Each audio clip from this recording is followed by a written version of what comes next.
Hey everybody, welcome to History University. My name is Tom and I will be your educator for this video. History is filled with fascinating people who have shaped the world, and because of this, humans are center stage when we talk about contributions to history. Too often we focus on humanity's role and neglect the animals who have tagged along for the ride.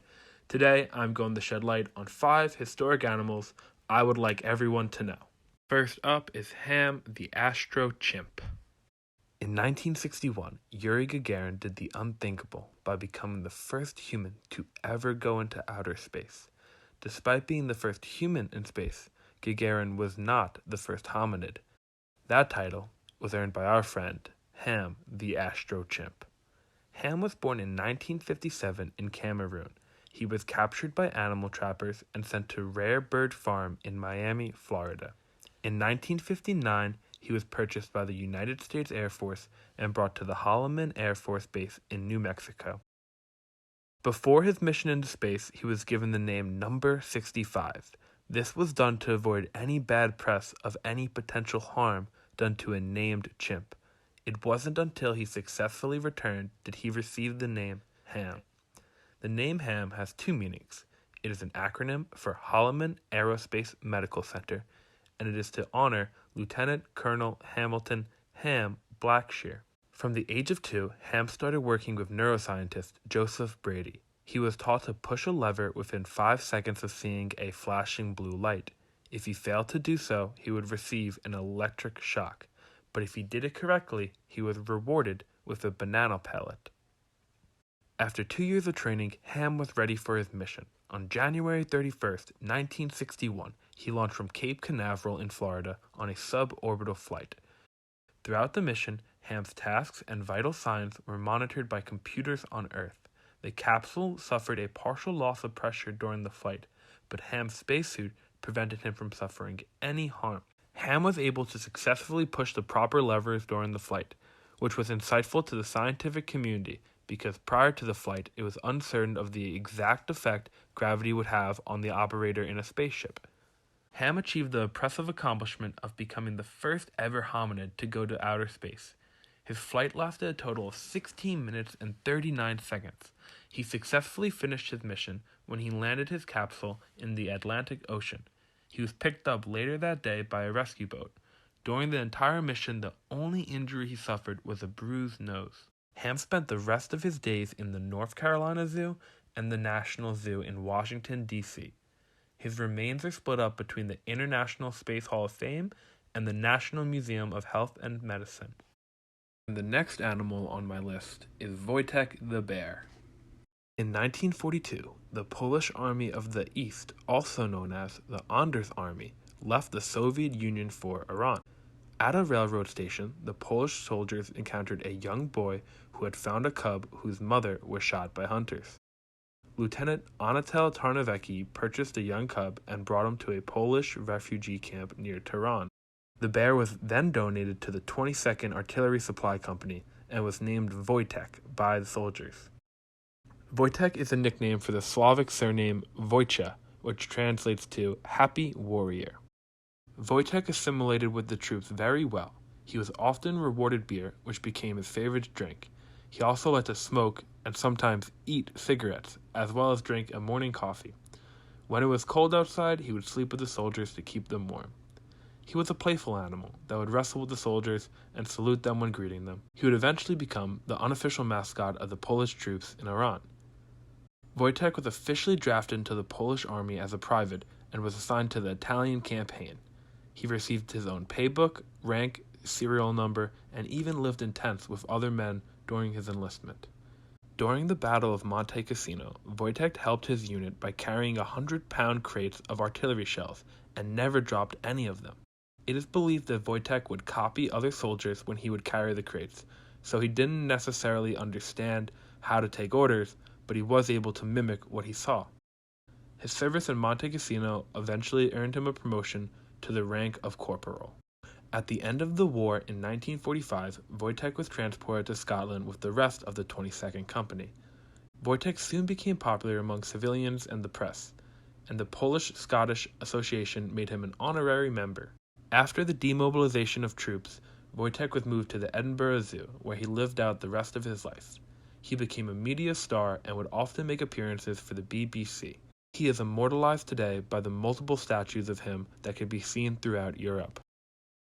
Animal number 3, Sergeant Stubby.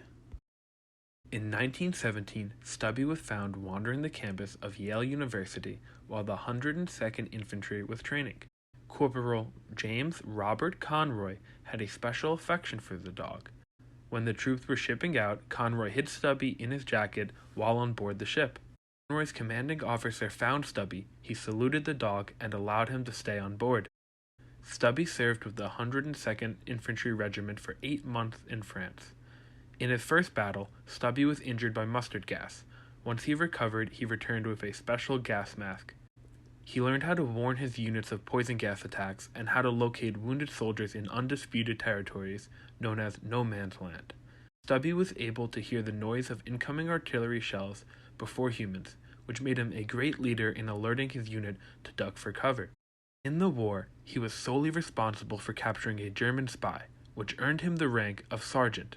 When the Americans took over Chateau Thierry, the women of the town made Stubby a coat which he could pin all of his medals to. At the end of the war, Robert Conroy smuggled Stubby back home. His World War I career featured 17 battles and 4 offensives. After the war, he became a celebrity and met with U.S. Presidents Woodrow Wilson, Calvin Coolidge, and Warren G. Harding. Conroy later attended Georgetown Law and brought Stubby with him. Stubby eventually became the football team's mascot, and during halftime shows, he would nudge the ball around to entertain the fans. In 1958, his remains were donated to the Smithsonian Museum, where he can still be found today. The 4th animal on my list, Jumbo the elephant. Jumbo was an African bush elephant born in Sudan. When he was an infant, his mother was killed by elephant hunters. He was subsequently captured and sold to animal dealer Lorenzo Casanova. He spent his early life in multiple zoos across Europe, and in 1865 found himself at the London Zoo, where he quickly became a fan favorite. Jumbo gave rides to the visitors at the zoo, with his most notable rider being Queen Victoria. As he grew older, he started becoming prone to violent outbursts. This concerned Abraham Bartlett, the superintendent of the London Zoo. In 1882, Bartlett sold Jumbo to American showman P.T. Barnum for $10,000. The sale became controversial. Londoners viewed the sale as a big loss for the British Empire. 100,000 schoolchildren wrote to Queen Elizabeth, begging her not to let the London Zoo sell the beast. The sale was brought to court, and in the end it was decided that the zoo could not cancel the purchase. Barnum exhibited Jumbo in Madison Square Garden, where he was a smash hit. In the 31-week circus, Barnum made $1.75 million, which is equivalent to $45 million today. After performances, Barnum's elephants were loaded up in a boxcar and transported to the next show. On September 15th, Jumbo was hit by a train and died. Barnum claimed that while boarding the train, an oncoming freight train hit another elephant and derailed. The derailed train then killed Jumbo. Barnum has always been known to exaggerate claims, so it's unlikely this is the exact story. After Jumbo's death, Barnum used his bones as an attraction for his circus. Once he was done touring, he then donated the bones to the American Museum of Natural History, where they can still be found today. Jumbo's name has entered the English vernacular. The term was popularized as the name of an elephant at the London Zoo, sold in 1882 to the Barnum and Bailey Circus. At the time, Barnum claimed that Jumbo was the biggest elephant in the world. This is likely untrue, but the bones do show that he was probably bigger than 70% of other elephants his age. Today, Jumbo's legacy lives on, as his name is commonly used to describe something large. He's also currently the mascot of Tufts University in Boston, where a nice statue of him can be found. The last and definitely not least animal on my list is Dolly the sheep. Dolly is known for being the first ever mammal to be cloned. She was born on July 5th, 1996, and had 3 mothers. One provided the egg, another the DNA, and a third carried the cloned embryo to term. She was created using the somatic cell nuclear transfer technique. Overall, she lived a pretty normal life and ended up giving birth to 6 lambs of her own.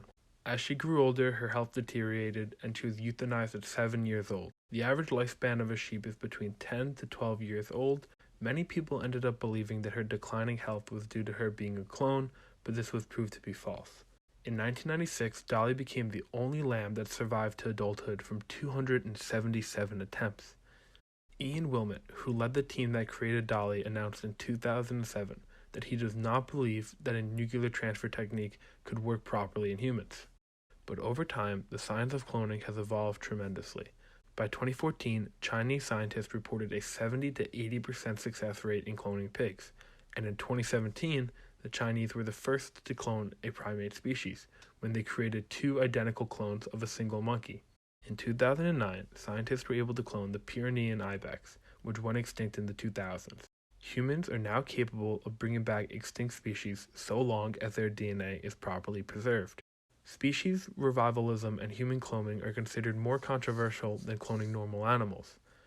And while the technology is emerging to do so, many ethical issues prevent scientists from furthering their experimentation of cloning humans and extinct species. On some scale, Dolly is still with us today. In 2016, 4 identical clones of Dolly, Daisy, Debbie, Diana, and Denise, were still alive and well. While Dolly herself may not be with us, her DNA still is. Thank you very much for watching my video today. Out of all the animals on this list, which was your favorite? And if there's any historical animals you want me to cover going forward, leave a comment down below. Thank you very much. Have a good day, everyone.